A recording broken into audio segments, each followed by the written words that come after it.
Hello, everyone, and welcome to Tabor Talk. I'm your host, Michael Tabor. So, getting right into this, people who follow me and see my videos know that I'm a huge Joe Rogan fan. Been there since the beginning. I started following Joe since 2009. It's been 10 years now. And so I watch every episode, every podcast episode. I watch them, and I usually do a video on YouTube talking about it. So, I was really pumped up for yesterday's podcast. I heard that Democratic presidential candidate Tulsi Gabbard was going to be on. She's been on Joe's show before, but you had Tulsi Gabbard along with Navy SEAL, real big celebrity guy now, Jocko Willink. So I heard about it. I tuned in. I was really pumped up.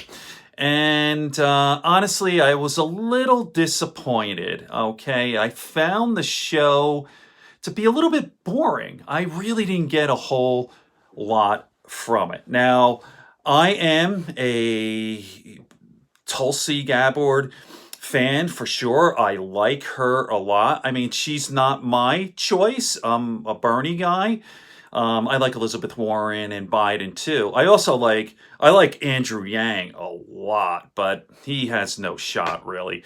But I like Tulsi. Hey, if she was the nominee, 100%. Anything's better than the alternative, obviously, with Trump. So I like Tulsi a lot. I'm not sure if she's, I was going to say if she's progressive or left wing enough. I think she's fair. She's a centrist, really, center left, like myself.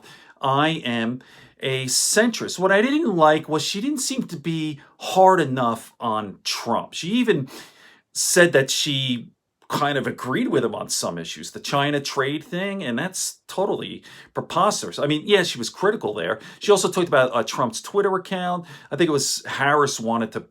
She was like, we got to take down Trump's Twitter account. And and listen, that's kind of ridiculous. Even though, listen, Twitter, Jack Dorsey and the gang, they pull people, they ban people for way less egregious things than the president. But, it's the president. Whatever. Let him put up the stupid shit, whatever. So, and then a couple of other things. And she seemed to be really super buddy with Jocko. Not that Jocko's a political guy, he's the Navy SEAL, but Jocko's right wing. Even though he says I'm kind of neutral when it comes to politics.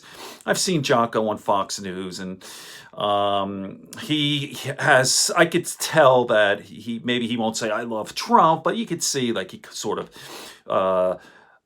supports him. So Tulsi, I give it, for sure, B plus. Jocko Willink, I know everyone is so high on this guy. Like for the past 3-4 years, everyone, you can't go anywhere. Jocko Willink, man, he's badass. He's a Navy SEAL.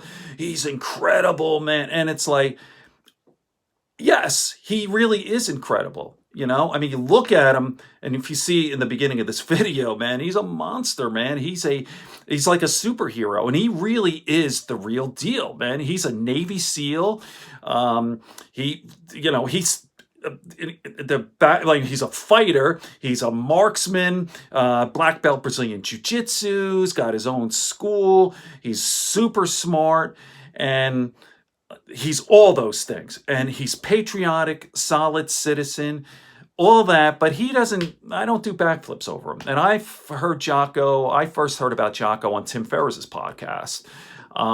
So I've heard him on Tim Ferriss's podcast. I heard him on Joe Rogan's podcast and Sam Harris. And then recently on Eric Weinstein, I believe he was on Tim Ferriss's podcast too, for like the third time or whatever. But people just are like Jocko's everything. And he's fine. He's great. He's brave, and he's all those things, but I wouldn't tune into his podcast. I mean, I find people who are more, I find, say a Sam, or say a Steven Pinker, an intellectual, more interesting than some fucking macho guy, so, but there you go.